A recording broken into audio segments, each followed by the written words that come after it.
एक दिन राजकुमार सिद्धार्थ अपने चचेरे भाई देवदत्त के साथ बाग में घूमने के लिए गए। जहां सिद्धार्थ कोमल हृदय का बालक था, वहीं देवदत्त झगड़ालू व कठोर स्वभाव का था। सिद्धार्थ की सभी प्रशंसा करते थे। देवदत्त की प्रशंसा कोई नहीं करता था, इसलिए देवदत्त मन ही मन सिद्धार्थ से जलता था। जहां वे दोनों घूम रहे थे, उनसे थोड़ी ही दूरी पर एक हंस उड़ रहा था। उस हंस को देखकर सिद्धार्थ बहुत प्रसन्न हो रहा था। तभी देवदत्त ने कमान पर तीर चढ़ाया और हंस की ओर छोड़ दिया। तीर सीधा जाकर हंस को लगा। वह घायल हो गया और छटपटाकर नीचे गिर पड़ा। सिद्धार्थ ने दौड़कर उस घायल हंस को उठाया। उसने हंस के घायल शरीर से बह रहे लहू को साफ किया और उसे पानी पिलाया। तभी देवदत्त वहां आ पहुंचा। उसने क्रोध से सिद्धार्थ की ओर देखा और बोला, इस हंस को चुपचाप मुझे दे दो सिद्धार्थ, इसे मैंने तीर मारकर नीचे गिराया है। नहीं, सिद्धार्थ ने हंस की पीठ सहलाते हुए उत्तर दिया, मैं इस हंस को तुम्हें नहीं दे सकता। तुम निर्दयी हो, तुमने इस निर्दोष हंस पर तीर चलाया है। यदि मैं इसे न बचाता तो इस बेचारे की जान चली जाती।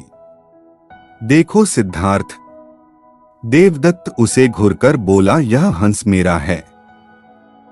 इसे मैंने तीर मारकर नीचे गिराया है।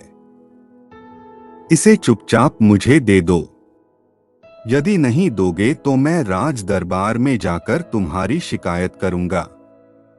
सिद्धार्थ ने उसे हंस देने से साफ साफ मना कर दिया। देवदत्त राजा शुद्धोदन के दरबार में जा पहुंचा और सिद्धार्थ की शिकायत की। शुद्धोदन ने उसकी शिकायत को ध्यानपूर्वक सुना, फिर सिद्धार्थ को बुलावा भेजा। कुछ ही देर में सिद्धार्थ हंस को लेकर राज दरबार में उपस्थित हो गया। राज दरबार के ऊंचे सिंहासन पर राजा शुद्धोदन बैठे थे। आसपास के नीचे आसनों पर राज्य मंत्री तथा अन्य पदाधिकारी बैठे थे। कई सैनिक हथियार लिए द्वार के निकट खड़े थे। शुद्धोदन के संकेत करने पर देवदत्त सिर झुकाकर बोला, महाराज, जो हंस इस समय सिद्धार्थ के पास है वह मेरा है। इसे मैंने तीर मारकर पृथ्वी पर गिराया था। सिद्धार्थ ने इसे उठाकर इस पर अपना अधिकार कर लिया है।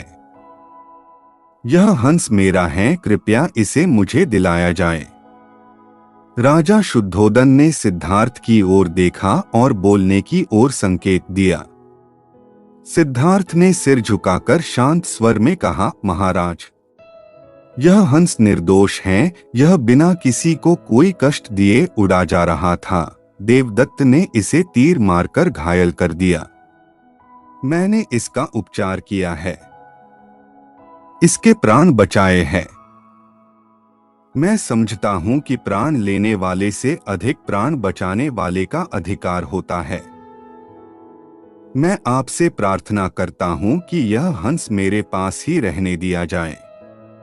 मैं इसे बिल्कुल स्वस्थ करके आकाश में उड़ा देना चाहता हूं। शुद्धोदन ने अपने सभासदों से विचार विमर्श किया। वे सभी एक ही स्वर में बोले, महाराज, राजकुमार सिद्धार्थ का कहना बिल्कुल ठीक है।